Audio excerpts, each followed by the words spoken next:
नहीं, हमने जब डेबिट और क्रेडिट के रूल्स बताए थे, मैंने आप लोगों को तस्वीरें भी दी थी कि वो पढ़ के आइएगा, तो उसमें भी ये सारा कुछ लिखा था। एसेट में इंक्रीज होगा तो डेबिट, एसेट्स और एक्सपेंसेस में इंक्रीज होगा तो डेबिट, डिक्रीज होगा तो क्रेडिट।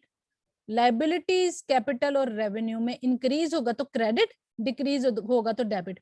इट सेल्फ डेबिट और क्रेडिट का कोई मतलब नहीं है। It depends on the pillar on the account which we are recording. हम अगर एसेट को रिकॉर्ड कर रहे हैं और एसेट इंक्रीज हो रहा है तो डेबिट है, लेकिन अगर दूसरी तरफ हम अपने क्रेडिटर्स को रिकॉर्ड कर रहे हैं और क्रेडिटर्स इंक्रीज हो रहे हैं, creditors are liabilities, creditors increase हो रहे हैं तो वो क्रेडिट होगा। It depends on the nature of account. ठीक है, ओके मैम। ओके, हमने की थी 5 एंट्रीज। 6 नंबर पे आइए, ये देखें। अब देखें, पहले हमने देखा था कि उन्होंने जो परचेज की थी गुड्स, वो थी कैश बेसिस पर, मतलब कि कैश पे आउट किया था और गुड्स परचेज की थी। अब यहाँ पर देखें, उन्होंने गुड्स परचेज की हैं for 30,000 on credit basis. Credit basis का क्या मतलब है? अगर यहाँ पर लिखे ना ऑन अकाउंट, तो वो भी आपकी क्रेडिट बेसिस ही होती है, यानी कि वो भी उधार पे होता है। ये जो ऑन अकाउंट वर्ड जो मैं बोल रही हूँ ना, ये आपको स्लाइड्स में मैंने बताया था कि जब कोई क्रेडिट परचेजेस होती हैं या क्रेडिट सेल्स होती हैं, तो उनको सेल्स ऑन अकाउंट या सेल्स परचेजेस ऑन अकाउंट भी बोल सकते हैं। यानी कि अगर मैं ट्रांजेक्शन के अंदर ये लिख दूं कि he purchase goods for ₹30,000 on account, on account का मतलब भी क्रेडिट बेसिस ही होगा, उधार पर ही होगा, यानी कि इस ट्रांजेक्शन में कैश पे नहीं किया गया। क्लियर हुई बात? Yes ma'am. और मैम अब यहाँ पे क्या हो रहा है कि वो एसेट्स डिक्रीज हो रहे हैं और ठीक है, क्रेडिट अब होगा। अभी देखते हैं हम क्या हो रहा है। ठीक है, देखें अब सबसे, 5 क्योंकि हो हम गया। ये कर रहे हैं अकाउंटिंग इक्वेशन, तो हमने इन तीनों चीजों को ही देखना है कि कौन सी चीज कहाँ इंपैक्ट हो रही है, उसके हिसाब से एंट्रीज पास करनी है। ठीक है, हमने ये देखना है ठीक। कि अकाउंटिंग इक्वेशन में चेंज कहाँ कहाँ आएगा। अब ट्रांजैक्शन नंबर 6 है, उसमें उन्होंने कहा कि he purchase goods on credit basis. Purchase कितने की है? 30,000 की। तो गुड्स इंक्रीज हुई। Yes, goods ma'am. लिखूंगी कि शूज लिखूंगी? मैम गुड्स गुड्स गुड्स लिखेंगे मैम। लिखेंगे। हाँ जी। जब गुड्स इंक्रीज हुई तो हमारा क्या इंक्रीज हुआ? एसेट इंक्रीज हुआ। एसेट्स। एसेट्स इंक्रीज हुए, एसेट्स इंक्रीज हुए तो क्या हुआ? डेबिट। डेबिट। डेबिट हुआ। और कितने डेबिट से? हुआ रुपीज 30,000। 30,000। ठीक है, अब दूसरी तरफ अगर हमने ये पैसे दे के पे करके हमारी चीजें रिसीव की होती हमने, तो हमारा क्या काम होना था? कैश। Yes ma'am. लेकिन हमने तो पैसे पे नहीं किए, हमने तो चीजें लिए उधार पे। जब हमने उधार पे चीजें खरीदी होती हैं और हमने आगे जाके किसी को पेमेंट करनी होती है, तो हमारे क्या इंक्रीज होते हैं? डेटर्स या क्रेडिटर्स? लाइबिलिटी।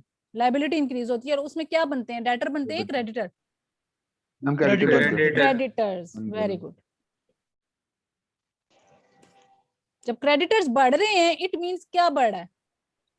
लाइबिलिटी। जब लाइबिलिटीज मैम लाइबिलिटी इंक्रीज बढ़ी है तो क्या हो रहा है? वो क्रेडिट। क्रेडिट।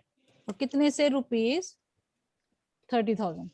अब यहाँ पर देखें, उसामा नहीं, कौन थे? आसिम महमूद खान, आपने मुझसे जो क्वेश्चन किया था, ये देखें। अब यहाँ पर आपने ये नहीं देखना कि एसेट क्या है, लाइबिलिटी क्या है, आपने जस्ट ये देखना है जितने की डेबिट एंट्री है उतने की ही क्रेडिट है।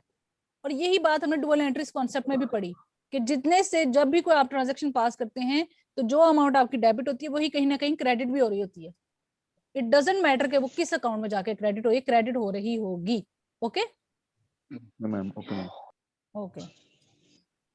अब देख, मैडम क्रेडिटर की जगह लाइबिलिटीज भी लिख सकते हैं ना, क्योंकि लाइबिलिटीज में बेसिकली इंक्रीज जो है वो जो है इंक्रीज हो रही है क्रेडिट की बेस पे, तो हम लाइबिलिटी भी लिख सकते हैं क्रेडिटर की जगह। नहीं, चूंकि लाइबिलिटीज का एक आपका पूरा होता है ये, इसके नीचे आप लोगों ने मेंशन करना होता है ना, लाइबिलिटीज को भी सेग्रीगेट करना होता है, 1 बाय 1 सारा कुछ बताना होता है। तो इस वजह से होता है कि आप उसको जरा अलग अलग करके, फॉर एग्जांपल कल को अगर हम कोई बैंक लोन लेते हैं, तो हम सिर्फ ये नहीं लिख सकते कि लाइबिलिटीज इंक्रीज, हम उसको आइडेंटिफाई कर देंगे कि कौन सी लाइबिलिटी इंक्रीज हुई है। अब हम अगर कह रहे हैं कि लाइबिलिटी इंक्रीज हुई है, तो हम बताएंगे कि कौन सी लाइबिलिटी, हम भी लिख दें क्रेडिटर्स इंक्रीज हुए थे बेसिकली। Got it? अब जैसे एसेट्स हैं, गुड्स भी आपकी हुई हैं, बिल्डिंग भी एसेट है, लैंड भी एसेट है, कैश भी एसेट है, लेकिन हमने हर चीज को आइडेंटिफाई कर दिया कि एसेट तो है लेकिन कौन सा एसेट है। तो इस वजह से पहले हम उसको बता देंगे, आइडेंटिफाई कर देंगे कि किस एसेट की या किस लाइबिलिटी की बात करें। ये साथ साथ आप लोग लिख रहे हो? Yes ma'am. Yes ma'am. Yes ma'am. हाँ लिखें। ट्रांजैक्शन नंबर 7 है। मैम जो हम ट्रांजैक्शंस कह रहे हैं ये तो बेसिकली यूज तो कंपनीज के अंदर होंगे ना इस तरह की। बैंकिंग ट्रांजैक्शंस तो सिंपल होती हैं कि आपने कैश विड्रॉ करवा लिया या आपने डिपॉजिट करवा दिया या आपने किसी और अकाउंट में आपने ट्रांसफर कर लेकिन दिया। आई होप अल्लाह करे हो सकता है हम बैंक रिकॉन्सिलिएशन स्टेटमेंट्स पर भी पहुंच जाएं आपकी इस सब्जेक्ट में। हम बिजनेस स्टूडेंट्स को तो करवाते हैं, अगर आपके वाले भी पहुंचे तो उसमें बहुत कॉम्प्लेक्सिटीज होती हैं, क्योंकि हमने एक दो चीजें देखी होती हैं, हमें लग रहा होता है कि सिंपल है, लेकिन जो banks books of accounts maintain करते हैं अपने कस्टमर्स के लिए, और जो कस्टमर अपनी बुक मेंटेन कर रहा होता है बैंक की सारी ट्रांजैक्शंस रिकॉर्ड करने के लिए, तो उसमें कॉम्प्लेक्सिटीज आती हैं, काफी चीजें होती हैं। आप लोगों ने पैसे किसी और बैंक में भेजने होते हैं, किसी कस्टमर को पे करना है, किसी से रिसीव करना है, थ्रू बैंक किया है, कहीं ड्राफ्ट दे दिया है, आपने डिपॉजिट करवाया, तो बड़े इश्यूज हो जाते हैं। इस वजह से पैसे भी ऊपर नीचे हो जाते हैं, और फिर उस चक्कर में जो है फिर वो एक स्टेटमेंट बनाई जाती है जिसमें दोनों चीजें मैच की जाती हैं। कहा जाता है ना, जैसे ये भी लेजर ही है, ये जो हम ट्रांजैक्शन अगर नोट डाउन कर रहे हैं तो ये भी लेजर में ही आती है। नहीं ये लेजर या नहीं, नहीं? अभी हम अकाउंटिंग के क्वेश्चन के हिसाब से करें, लेजर छोड़ दें, लेजर जो है ना वो टी अकाउंट होता है। ठीक है, ट्रांजैक्शन नंबर 7 देखें। ट्रांजैक्शन नंबर 7 देखें।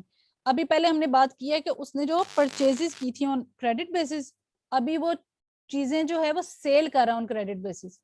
अब जो चीजें उसने सेल की है ना उनकी कॉस्ट है 50,000, लेकिन बेची उसने कितने की? 70,000 की। पीछे भी इस किस्म की एक ट्रांजैक्शन थी लेकिन वो कैश बेसिस पे थी, यहाँ हम क्रेडिट बेसिस पे कर रहे हैं। ही सोल्ड गुड्स कॉस्टिंग ₹50,000, 50,000 की चीजें 70,000 में बेची, और ऑन क्रेडिट बेसिस, या मैं यहाँ पर लिखूं ऑन अकाउंट, बात एक ही होगी। मैं बार बार ये मेंशन कर रही हूँ तो कोई मकसद होगा जो मेंशन कर रही हूँ मैं।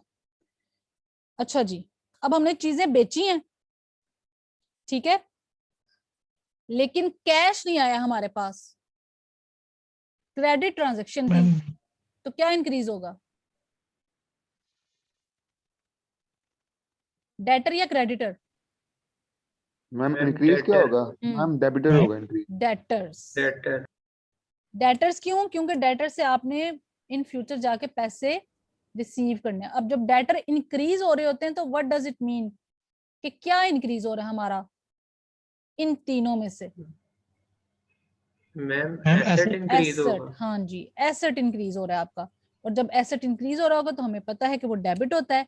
डेबिट है तो हमने उससे कितने पैसे लेने हैं? जितने की चीजें उसको बेची हैं, 70,000 की। 70। ठीक है, 70,000। अब दूसरी तरफ हमने ये बताना है कि हमने चीजें जो बेची थी वो गुड्स थी, तो जब वो बेची हैं तो एसेट कम हुआ मेरा, ऐसे ही है। जब एसेट कम हुआ तो क्रेडिट हो गया। क्रेडिट किस अमाउंट? 50,000। 50 से क्यों? क्योंकि उसकी कॉस्ट 50 थी, 50,000 की चीजें थी, 70 में बेची, बाकी का 20 कहाँ गया? प्रॉफिट। प्रॉफिट कहाँ जाता है? कैपिटल में। कैपिटल में। और जब कैपिटल में जाता है तो कैपिटल आपका इंक्रीज होता है, और जब इंक्रीज होता है वो क्या होता है? क्रेडिट। और वो रुपीस कितने? 20,000। ठीक हो गया। अब देखें, बाकी पीछे से छोड़ दें, आगे देखें। डेबिट क्रेडिट क्रेडिट, एक डेबिट 70 का, दो क्रेडिट है, एक 50 एक 20, मिलाओ तो कितना? 70, यानी कि 70 से डेबिट 70 से क्रेडिट। हमारा डुअल एंट्री कॉन्सेप्ट फिर से पूरा हो गया। ठीक है, yes ma'am. Common sense is not very common बेटा। अच्छा, ट्रांजैक्शन नंबर 8 भी देख लेते हैं, 5 मिनट्स में हो जाएगी। ठीक है, लिखे क्रेडिटर वाज पेड ₹30,000। 30,000 आपने क्रेडिटर को पे किया। ये पहले ट्रांजैक्शन समझ आई ना, क्रेडिटर को पे किया गया कितना? 30,000। अब क्रेडिटर तो हमारे पीछे बने थे ना, जिनको हमने चीजें सेल की हैं, ये देखें। Yes ma'am. अब चूंकि हमने इनको पैसे पे किए हैं तो क्या एंट्री होनी चाहिए हमारे पास? मैम लायबिलिटी माइनस हो जाएगी। एग्जैक्टली, जितने से आपने लायबिलिटी इंक्रीज की थी वो माइनस हो जाएगी। पहले हमने पैसे पे किए ना, तो पैसे जब पे किए तो मेरा एसेट कम हुआ, कैश कम हुआ, एसेट कम हो गया। Yes ma'am. और जब एसेट कम हो गया तो वो क्रेडिट होता है, हमें पता है ना। क्रेडिट होता है। Yes ma'am. और 30,000 कितने से 30,000 जितने 30,000 का वो 30,000 था। ये ऊपर वाली जो ट्रांजैक्शन है ना, ये इन्हीं क्रेडिटर्स को उन्होंने पैसे पे कर दिए, और जब क्रेडिटर्स को पे कर दिया तो जितने से आपने क्रेडिटर्स बनाए थे, रिकॉर्ड किए थे, वो उतने से ही कम हो जाएंगे। ठीक है, यानी कि पहले लायबिलिटी इंक्रीज हुई थी, अब लायबिलिटी कम हो जाएगी। क्यों? क्योंकि इस टाइम आप क्रेडिटर्स को पे ऑफ कर रहे हैं। ठीक है, यस मैम 30,000 पे किया।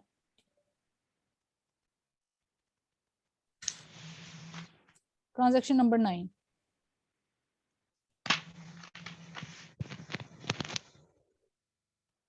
ट्रांजैक्शन नंबर 9 है, ऊपर कैश आपने पे किया क्रेडिटर को, अब कैश रिसीव कर रहे हैं डेटर से। कितना? 40,000।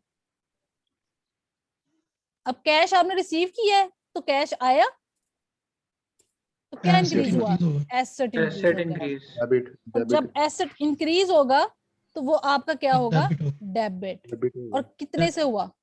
40,000। 40,000। बने हमारे 70,000 के डेटर थे, लेकिन उन्होंने हमें 40 दिया अभी। ठीक है, Yes मैम। जो हमारा देने वाला पैसा था ना, वो हमने सारे का सारा पे कर दिया, लेकिन जो रिसीव हुआ है वो कम हुआ है, कैश हो गया। अच्छा जी, हमारे जो डेटर हमने बनाए थे, अब हमारे डेटर्स जो थे वो 70,000 के थे।